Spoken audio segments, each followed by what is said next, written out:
사도신경으로 우리의 신앙을 고백하겠습니다. 나는 전능하신 아버지 하나님, 천재 창조주를 믿습니다. 나는 그의 유일하신 아들, 우리 주 예수 그리스도를 믿습니다. 그는 성령으로 잉태되어 동정녀 마리아에게서 나시고 본디오 빌라도에게 고난을 받아 십자가에 못 박혀 죽으시고 장사된 지 사흘 만에 죽은 자 가운데서 다시 살아나셨으며 하늘에 오르시어 전능하신 아버지 하나님 우편에 앉아 계시다가 거기로부터 살아있는 자와 죽은 자를 심판하러 오십니다. 나는 성령을 믿으며 거룩한 공교회와 성도의 교제와 죄를 용서받는 것과 몸의 부활과 영생을 믿습니다. 아멘. 찬송가 342장 함께 찬양하겠습니다.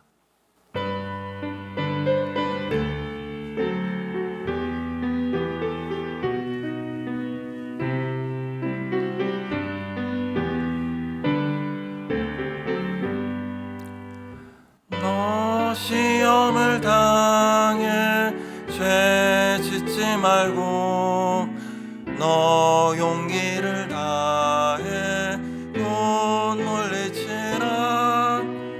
너 시험을 이겨 새 힘을 얻고 주 예수를 믿어 늘 승리하라. 그의 위로를 빌라. 주님 내 편에 서서 항상 도우시리. 내 친구를 삼가 잘 선택하고 너 언행을 삼가 늘 조심하라. 너 열심을 다해 온 정성을 다해 주 봉사하라. 우리 구주의 힘과 그의 위로를 빌라. 주님 내 편에 서서 항상 도우시리. 잘 이기는 자는 상 받으리니 너 낙심치 말고 늘 전진하라. 너의 구세주 예수 힘 주시리니 주 예수를 믿어 늘 승리하라. 우리 구주의 힘과 그의 위로를 빌라. 주님 내 편에 서서 항상 도우시리. 아멘. 오늘 함께 살펴볼 하나님의 말씀은 구약성경 욥기 2장 6절에서 13절 말씀입니다. 욥기 2장 6절에서 13절을 한 절씩 교독하겠습니다. 여호와께서 사탄에게 이르시되 내가 그를 네 손에 맡기노라. 다만 그의 생명은 해하지 말지니라. 사탄이 이에 여호와 앞에서 물러가서 욥을 쳐서 그의 발바닥에서 정수리까지 종기가 나게 한지라.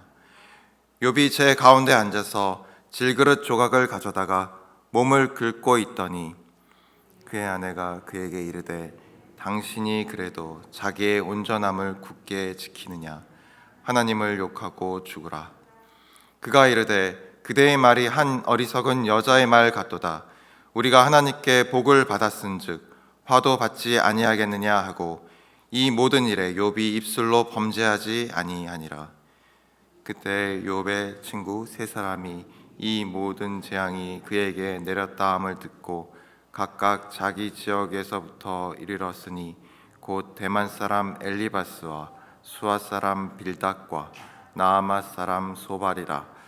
그들이 욥을 위로하고 위로하려 하여 서로 약속하고 오더니 눈을 들어 멀리 보매 그가 욥인 줄 알기 어렵게 되었으므로 그들이 일제히 소리질러 울며 각각 자기의 겉옷을 찢고 하늘을 향하여 티끌을 날려 자기 머리에 뿌리고 밤낮 7일 동안 그와 함께 땅에 앉아 욥의 고통이 심함을 보므로 그에게 한마디도 말하는 자가 없었더라.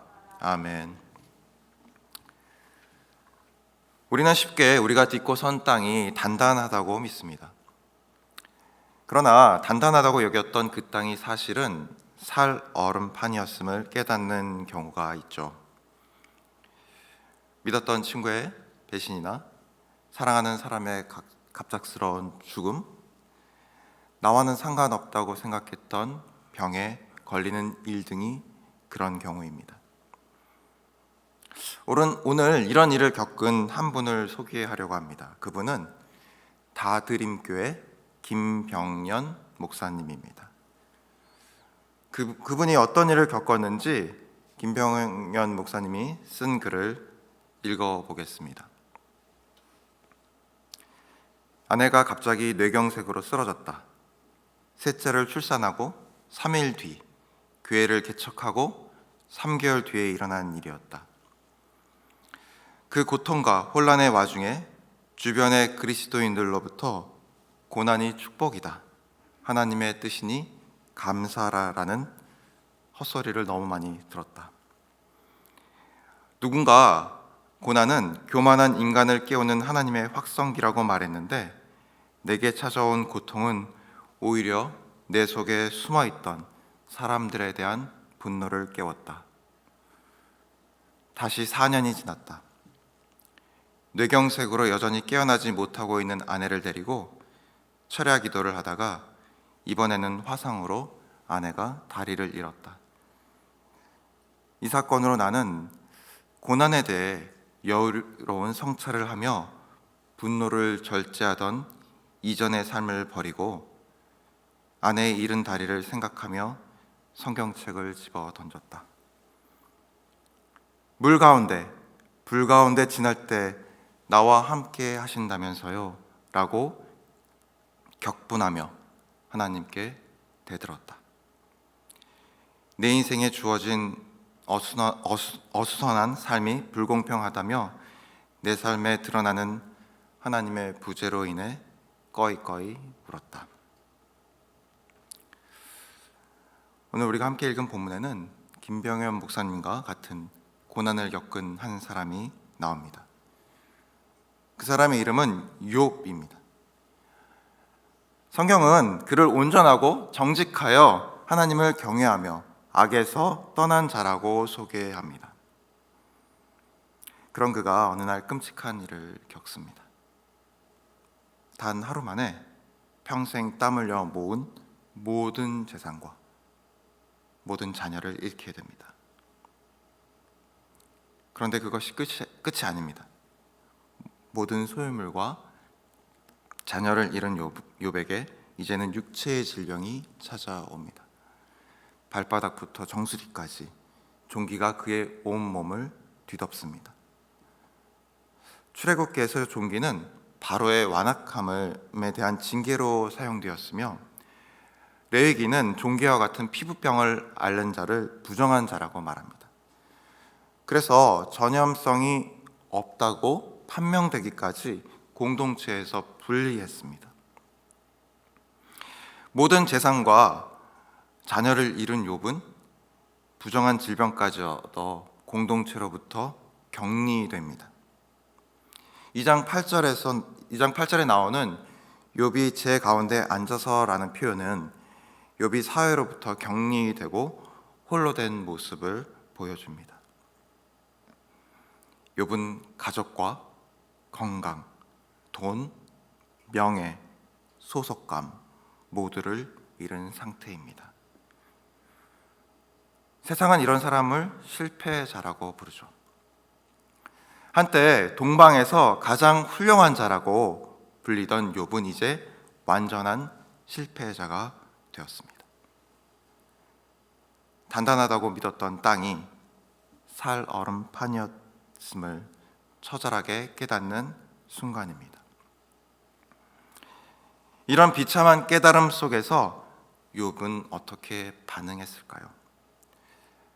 지금부터 욥이 어떻게 반응했는지를 함께 살펴보도록 하겠습니다. 욥의 반응을 이해하는데 도움을 얻고자 먼저 주변 사람들의 반응을 한번 살펴보려고 합니다. 첫 번째로 살펴볼 사람은 욥의 아내입니다. 2장 9절에서 그녀는 욥에게 당신이 그래도 자기의 온전함을 굳게 지키겠느냐, 하나님을 욕하고 죽으라 라고 말합니다. 여기서 욕하고 죽으라 라는 동사는 히브리어 성경에 모두 명령형으로 사용되었습니다. 따라서 좀 더 뉘앙스를 살리면 하나님을 저주해, 그리고 죽어 라고 번역할 수 있습니다.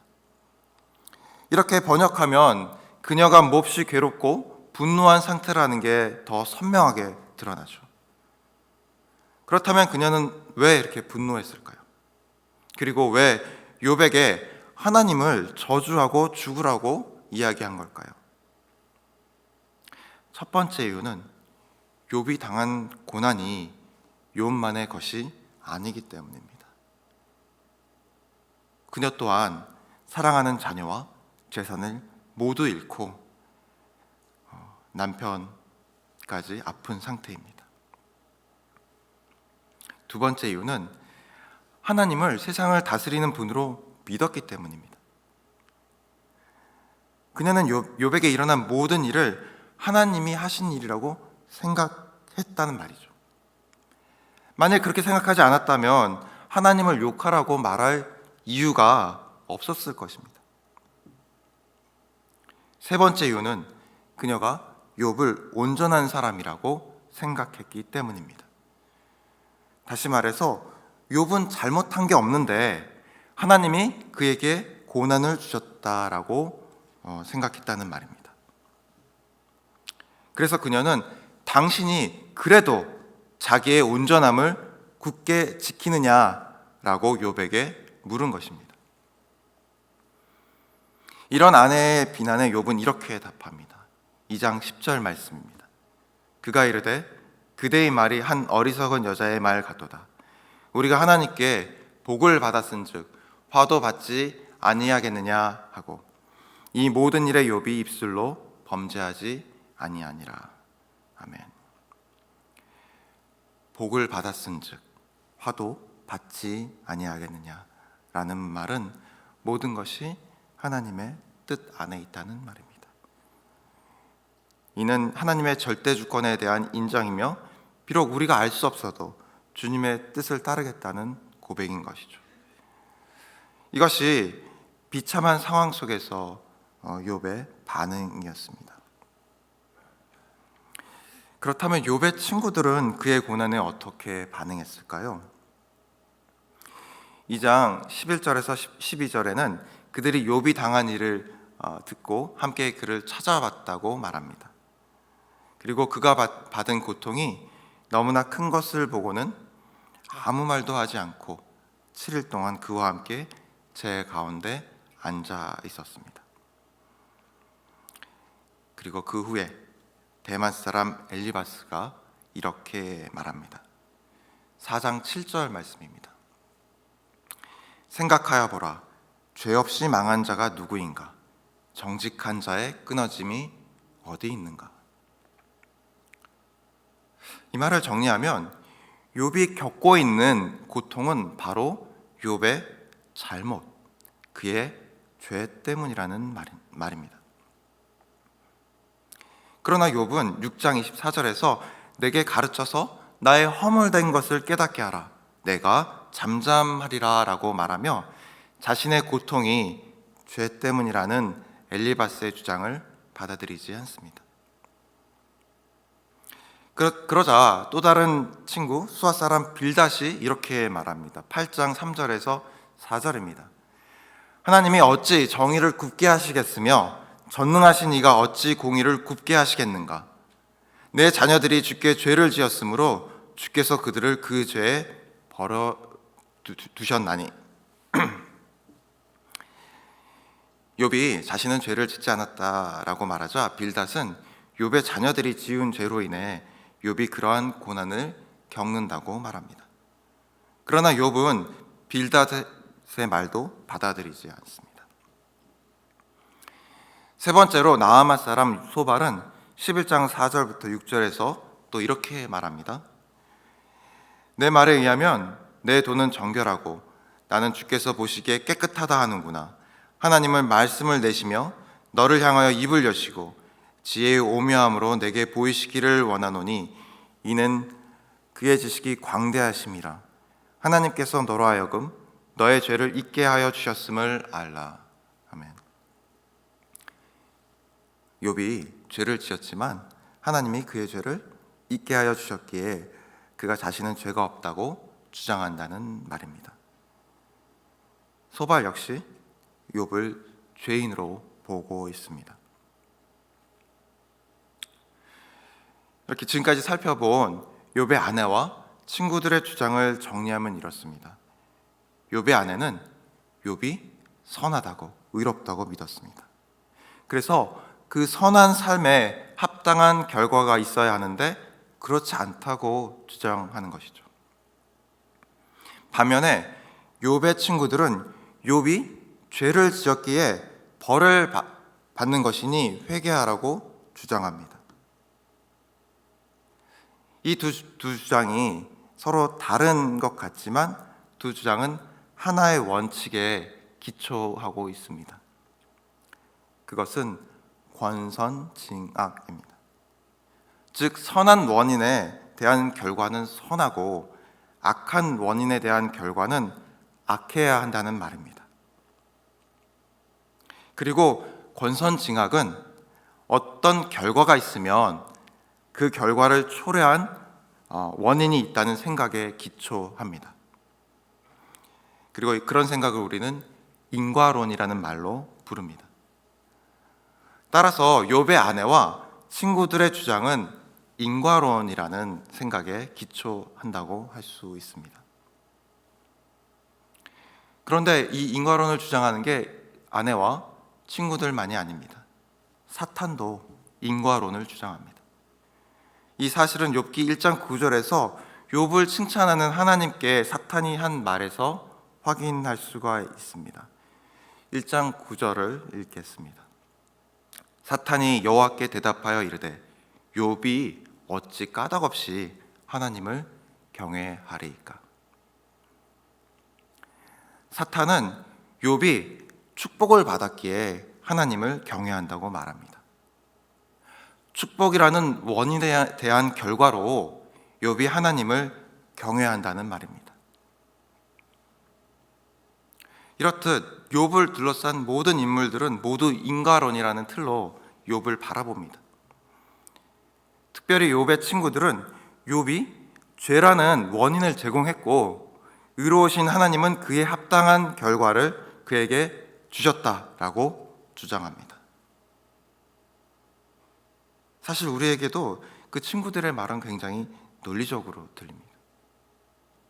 오히려 죄가 없다고 주장하는 욥에게 문제가 있는 것처럼 보이죠. 그러나 우리는 하나님이 욥을 의롭다고 인정하셨으며 사탄에게 까닭없이 그를 치셨다라고 말씀하신 것도 알고 있습니다.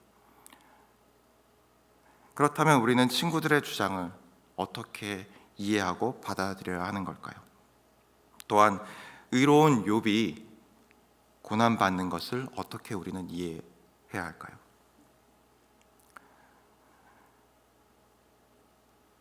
까닭 없는 욥을 향한 이 고난을 이해하는 첫 번째 방법은 욥의 아내와 친구들이 하나님께 적용한 인과론의 틀을 깨는 것입니다. 그들은 인과론의 틀 안에 하나님을 가뒀습니다. 그리고 그 틀에 하나님도 맞춰야 한다고 주장하고 있는 것이죠. 그러나 하나님은 인과론의 지배를 받는 분이 아니라 인과론 위에 계신 분입니다. 창세기 1장 1절은 태초에 하나님이 천지를 창조하셨다라고 말합니다. 모든 것이 하나님에 의해 창조되었는데 그분이 창조되신 것에 의해 제한되실 수 있겠습니까? 그럴 수 없습니다.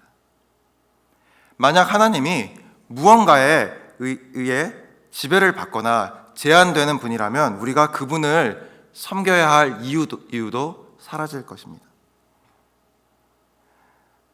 따라서 하나님이 창조주라는 사실이야말로 욥이 겪는 고난이 그의 죄 때문이라는 인과론적 주장을 극복할 수 있는 길입니다.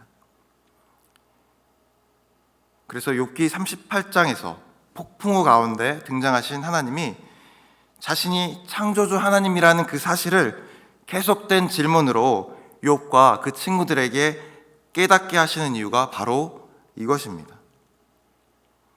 그리고 하나님이 창조주라는 사실은 인간이 피조물이라는 사실을 우리에게 깨닫게 합니다.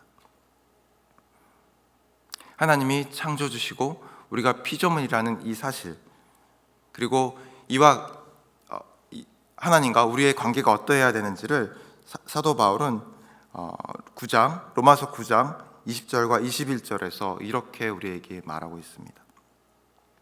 이 사람아, 네가 누구이기에 감히 하나님께 반문하느냐? 지음을 받은 물건이 지은 자에게 어찌 나를 이같이 만들었느냐 말하겠느냐? 토기장이가 진흙 한 덩이로 하나는 귀 있을 그릇을, 하나는 천 있을 그릇을 만들 권한이 없느냐? 아멘. 하나님의 절대 주권에 대한 인정, 그것이야말로 우리가 까닭 없는 고난을 받아들일 수 있는 첫 번째 방법인 것입니다. 그렇다면 까닭 없는 고난을 이해할 수 있는 두 번째 방법은 무엇일까요? 그것은 아까 읽었던 다드림교회 김병현 목사님의 앞의 글에 이어지는 이야기에서 찾을 수 있습니다. 앞에서 읽어드린 김병현 목사님의 글 뒷부분을 제가 읽어보겠습니다. 내 인생에 주어진 어수선한 삶이 불공평하다며 내 삶에 드러나는 하나님의 부재로 인해 꺼이꺼이 울었다. 나는 너무 화가 나서 하나님, 인간이 되어 보셨어요? 라고 따져 물었다. 그렇게 시간이 흘렀다. 그런데 어느 날 문득 인간이 되신 그분이 십자가에 나타났다. 십자가의 예수님은 슬피 우시고 피 흘리시는 하나님이셨다. 그 순간 십자가는 내 아픔을 영원한 삶으로 이끌고 갔다. 그때 나는 내 아픔으로 울다가 우시는 하나님을 만났으며 이제 나는 다른 이들의 고통 때문에 아파온다. 우리가 까닭 없는 고난을 이해하는 두 번째 방법은 주님도 까닭 없는 고난을 겪으셨다는 사실입니다. 그분은 우리와 같은 인간이 되셔서 욥과 같은, 김병현 목사님과 같은 고난을 겪으셨습니다. 어떤 것에도 제한받지 않는 창조주 하나님이 스스로 자신을 제한하셨습니다. 우리를 구원하시기 위해서 말이죠. 이사야 선지자는 이사야서 53장 3절과 4절에서 주님이 겪은 고난을 이렇게 말합니다. 그는 멸시를 받아 사람들에게 버림받았으며 강고를 많이 겪었으며 질고를 아는 자라. 마치 사람들이 그에게서 얼굴을 가리는 것 같이 멸시를 당하였고 우리도 그를 귀히 여기지 아니하였도다. 그는 실로 우리의 질고를 지고 우리의 슬픔을 당하였거늘 우리는 생각하기를 그는 징벌을 받아 하나님께 맞으며 고난을 당한다 하였노라. 아멘. 사랑하는 갈보리 교회 성도 여러분, 우리는 문제가 찾아올 때 하나님께 그 이유를 묻곤 합니다. 하지만 때로 어떤 이유도 찾지 못할 때가 있습니다. 그런 까닭 없는 고난에 우리는 쉽게 분노합니다. 김병현 목사님과 이미 다른 이들과 또 하나님께 그랬듯이 말이죠. 이렇게 하나님과 사람을 향한 분노가 치밀어 오르는 그때 이 사실을 꼭 기억하셨으면 좋겠습니다. 하나님도 우리처럼 사랑하는 사람에게 배신당하시고 우리처럼 사람들에게 모욕받으셨고 죄가 없음에도 십자가에 달려 돌아가셨다는 사실을 말입니다. 지음을 받은 물건이 지은 자에게 어찌 나를 이같이 만들었느냐 라는 사도 바울의 말씀처럼 피조물에 불과한 우리를 그분은 사랑하셔서 그분도 우리와 같이 까닭 없는 고난을 겪으셨습니다. 그분은 나에게만, 우리에게만 까닭 없는 고난을 허락하지 않으셨습니다. 주님도 까닭 없는 고난을 겪으셨습니다. 이 사실을 기억하며 때로 너무나 아프고 고통스럽지만 우리의 그 아픔과 고통에 함께 하시는 주님을 바라보며 욥과 같이 온전함을 지키는 모든 갈보리 교회 성도님 되시기를 주님의 이름으로 축원합니다. 기도하겠습니다. 하늘에 계신 하나님 아버지, 지음을 받은 물건이 지은 자에게 어찌 나를 이같이 만들었느냐 말하겠느냐는 사도 바울의 말씀처럼 우리는 주님의 뜻에 따라야 하는 존재임에도 불구하고 주님은 우리를 사랑하셔서 우리와 같은 몸을 입고 우리와 같이 까닭 없는 고난을 겪으셨음을 깨닫게 하시니 감사합니다. 주님의 오심을 기다리는 대림절 기간을 지나며 주님의 그 사랑을 다시 한번 기억하는 저희 되게 하시고 때로 이해될 수 없을지라도 주님의 그 크신 사랑에 우리를 온전히 드리는 저희 되게 하옵소서. 이 모든 말씀 우리 주 예수 그리스도의 이름으로 기도드리옵나이다. 아멘. 하늘에 계신 우리 아버지, 아버지의 이름을 거룩하게 하시며 아버지의 나라가 오게 하시며 아버지의 뜻이 하늘에서와 같이 땅에서도 이루어지게 하소서. 오늘 우리에게 일용할 양식을 주시고 우리가 우리에게 잘못한 사람을 용서하여 준 것 같이 우리 죄를 용서하여 주시고 우리를 시험에 빠지지 않게 하시고 악에서 구하소서. 나라와 권능과 영광이 영원히 아버지의 것입니다. 아멘.